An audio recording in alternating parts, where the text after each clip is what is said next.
Hi friends, welcome to Satyavathi kitchen. ఇవాళ వచ్చి సొరకాయ పాలకూర వండుకుందాం. దానికి కావాల్సిన పదార్థాలు: సొరకాయలు, మీడియం సైజ్ సొరకాయ ముక్క, ఆనియన్స్, కరివేపాకు, పోపు దినుసులు, ఉప్పు, కారం, పసుపు, చిన్న గ్లాస్ పాలు అన్నమాట. ముందుగా మనం ఒక గిన్నె తీసుకోవాలన్నమాట. గిన్నె ఎందుకు తీసుకోవాలంటే ఇది కూర మగ్గాలి కాబట్టి గిన్నె తీసుకుంటేనే మనకు చక్కగా కూర బాగా మగ్గుతుంది అన్నమాట. ఒక గిన్నె తీసుకొని స్టవ్ ఆన్ చేసుకొని ఇందులో మనకి కూరకు సరిపడినంత ఆయిల్, ఇందులో మనం వాటర్ యాడ్ చేయట్లేదు కాబట్టి కొంచెం ఆయిల్ ఎక్కువే పడుతుంది కాబట్టి కొంచెం ఆయిల్ ఎక్కువ వేసుకొని ఇందులో మనం పోపు దినుసులు అన్నీ కలిపి మనకు కావాల్సిన పోపు దినుసులు వేసుకోవాలన్నమాట. పోపు దినుసులు వేసుకొని ఈ పోపు దినుసులు బాగా వేగాలన్నమాట. పచ్చివాసన పోయేదాకా పోపు దినుసులు వేపుకొని ఇందులో మనం ఆనియన్స్, పచ్చిమిర్చి, కరివేపాకు వేసేసుకోవాలన్నమాట. ఇవన్నీ దీంట్లో వేసేసుకొని వీటిని కూడా కొంచెం వేగనివ్వాలి. ఈ ఆనియన్స్ కూడా బాగా వేపుకొని కలుపుకొని బాగా కలిపితే కొంచెం దోరగా వేగినా పర్వాలేదు ఫ్రెండ్స్. ఇవి బాగా ఎర్రగా వేగాల్సిన అవసరం లేదు. ఇవి కొంచెం వేగగానే మనం ఇందులో సొరకాయ ముక్కలు వేసేసుకుందాం. సొరకాయ ముక్కలు మొత్తం వంపేసేసుకొని ఇందులో మనం రుచికి తగినంత సాల్ట్ వేసుకుందాం. సాల్ట్ ఎందుకంటే ఇది చూసి వేసుకోవాలి ఫ్రెండ్స్. ఇప్పుడు మన సొరకాయ ముక్కలు ఎక్కువ కనిపించినా అవి మగ్గేసరికి కొద్దిగా అయిపోతాయి కాబట్టి ఇప్పుడు సాల్ట్ చూసి వేసుకోవాలి. కొద్దిగా పసుపు, ఇప్పుడు ఎక్కువ సాల్ట్ మాత్రం పొరపాటున వేయకూడదు. పసుపు, ఉప్పు వేసుకొని మనం కూరను మొత్తం బాగా కలుపుకుందాం. ఎందుకంటే ఇవి ఉప్పు, పసుపు ముక్కలు పడితే త్వరగా ముక్క మగ్గుతుందన్నమాట. బాగా వేసుకొని బాగా కలిపేసుకుందాం. ఈ కూర సమ్మర్లో బాగా చలవ చేస్తుంది ఫ్రెండ్స్.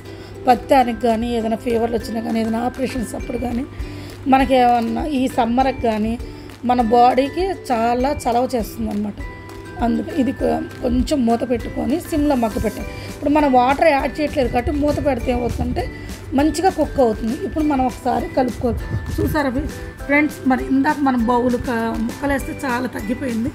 కూర మగ్గితే కొంచెం తగ్గుతుంది ఫ్రెండ్స్. అందుకని మనం వాటర్ కూడా యాడ్ చేయట్లేదు. మనం చూసి వేసుకోమంది ఉప్పు. అందుకని మనం చూసేటప్పుడు ముక్కలు ఎక్కువ కనపడతాయి, మగ్గేసరికి ఏమవుతుందంటే కొద్దిగా అవుతుంది. అందుకే సాల్ట్ విషయంలో కొద్దిగా కేర్ఫుల్గా వేసుకుందామని అన్న.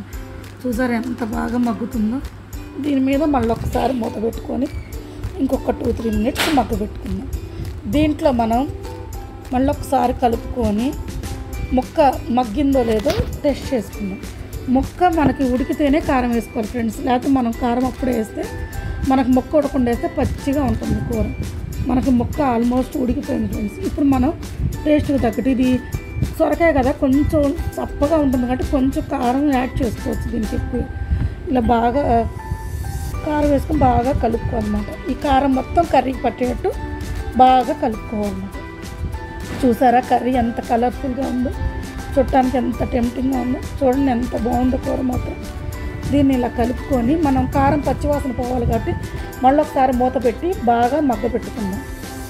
ఇప్పుడు మనం చిన్న గ్లాస్ పాలు తీసుకున్నాం కదా ఫ్రెండ్స్, పాలు పోసుకొని బాగా కలుపుకోవాలన్నమాట. పాలు ఎందుకనంటే పాలు సొరకాయకి, బీరకాయకి, పొట్లకాయకి వీటికి పాలు మంచి టేస్ట్ వస్తుందన్నమాట.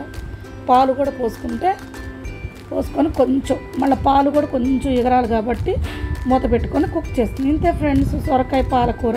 నా వీడియో కనుక మీకు నచ్చితే లైక్ చేయండి, షేర్ చేయండి, సబ్స్క్రైబ్ చేయండి. Thank you.